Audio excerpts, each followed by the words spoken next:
There's one more topic we need to talk about with the composition of functions, and that's doing the opposite of what we've been doing. So far, we've been taking two functions and putting them together to get a composite function. And what we're going to do now is start with a function and decompose it into two functions. So the example I've got here, we've got h of x is 2x quantity cubed. And we want to express this as a composition of two functions. If you look at the function and say, what's going on here? Well, we're taking x and we're doing two things. We are, first we're multiplying by 2, and then, so multiply by 2, then cube it. So multiplying by 2, if we think about what that is, that's just 2 times x. And then when you cube it, or cube something, that's whatever to the third power. So that's how we could break this up. When we take this, the 2x to the third power, the 2x is our inside function. And the third power, that's our outside function. So I could break this up into the cubing. The cubing is outside. So if I wanted to write this as f of g of x, f is going to be my cubing function. And g is going to be my doubling function. Now, it makes good sense here, I think, that the inside function here is just 2x. The thing that might be a little confusing is the outside function being x cubed. Why is it just x? Why isn't it 2x or something? And I think the best way to think about that goes back up to here. It's because when we do this, we're thinking of take the 2 and double it. Or I'm sorry, take the x and multiply it by 2, and then take that and cube it. So the it here sort of gets replaced by x. I want to look at a handful of examples, because in calculus, this is important. When you get to calculus, one of the main things you do in there is take derivatives. And when you take derivatives, you have to use something called the chain rule. And to use the chain rule, it's important to be able to decompose your functions. So let's look at a few things here. I want to find, for each of these 4 functions, it's kind of crammed together a little bit right here. But for each of these, I want to find something so that y is equal to f of g of x. And actually, I want to do these slightly out of order. This over here, let's start with this example. You've got y equals e to the 5x plus 9. So if you think about this, there are a couple of things going on.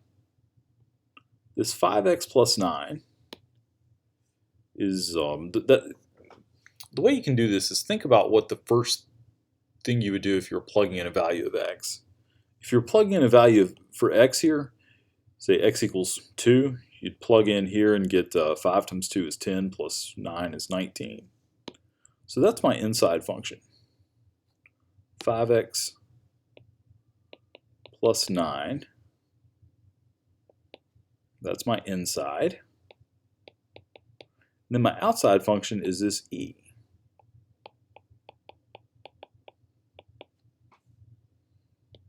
So that's my answer. Let's look at this one now. On this, if you think about what do you do when you plug a number in, you do e raised to the number.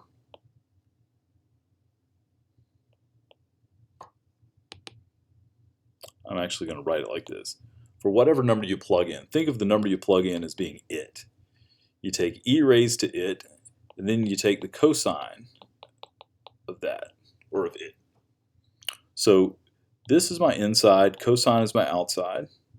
So I want G to be my inside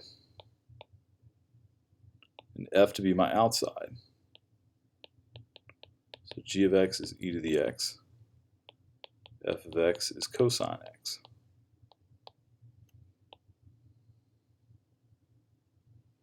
All right. The first one over here, if you look at that, you can break this into two things. When you're given a value of x, you'd plug it in and get x squared plus 2x plus 4, and then you take the reciprocal. So the two options, or the two operations here are find x squared plus 2x plus 4, then take the reciprocal of it. So the 2x plus, or x squared plus 2x plus 4, that's my inside function. This down here is my outside. So my outside function of f is going to be 1 over x. And my inside function g is going to be x squared plus 2x plus 4.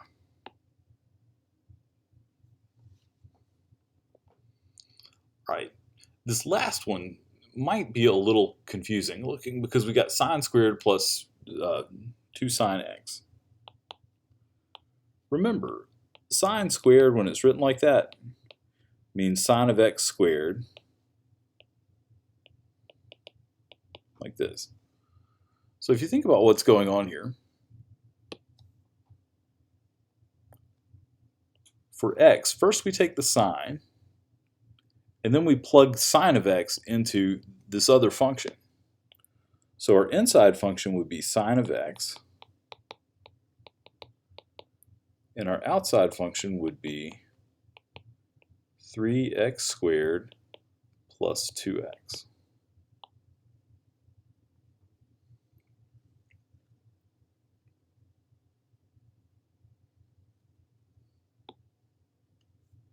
All right, let's do an application problem, because this isn't just an abstract thing. This is something that actually is useful.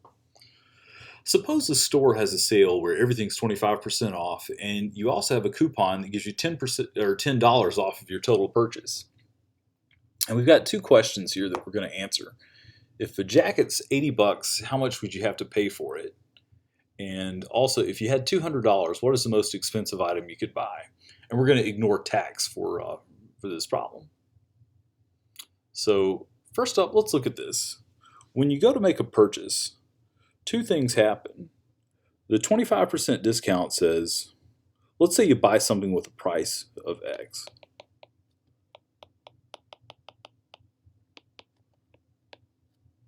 Well, you've got two things. You've got the sale.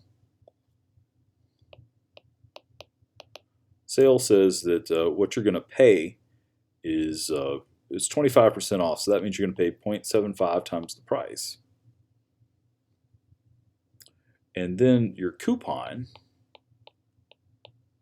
says that whatever your amount that you would have to pay without the coupon,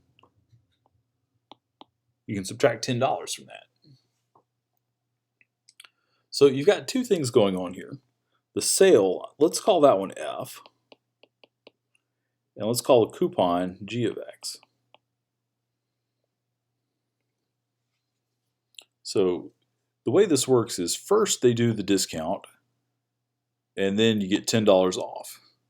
So what we're doing is the discount happens first, and then the coupon is applied.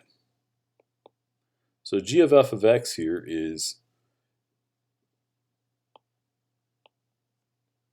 I'll copy my inside function.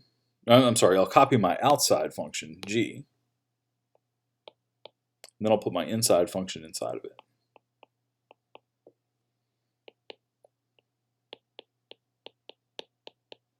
So this is G of F of X.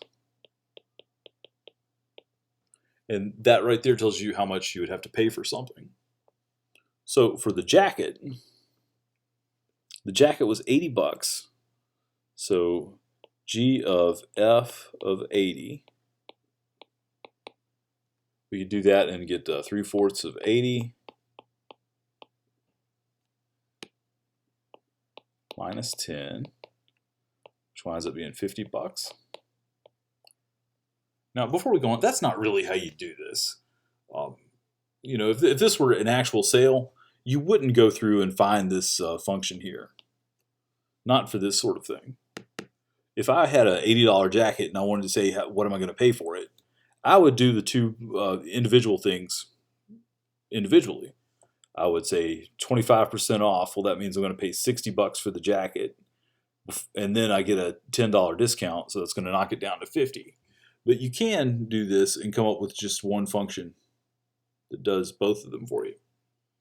Now, the next question is, suppose you had $200, what's the most expensive item you could buy? Well, in that case, we're looking at 200. We're plugging that in for the function value. So 200 is going to be 3/4 x minus 10. So 210 is 3/4 x. So I'll multiply both sides of this by 4/3.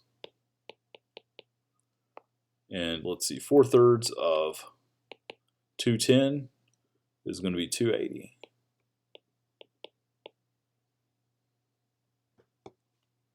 All right, so that's it.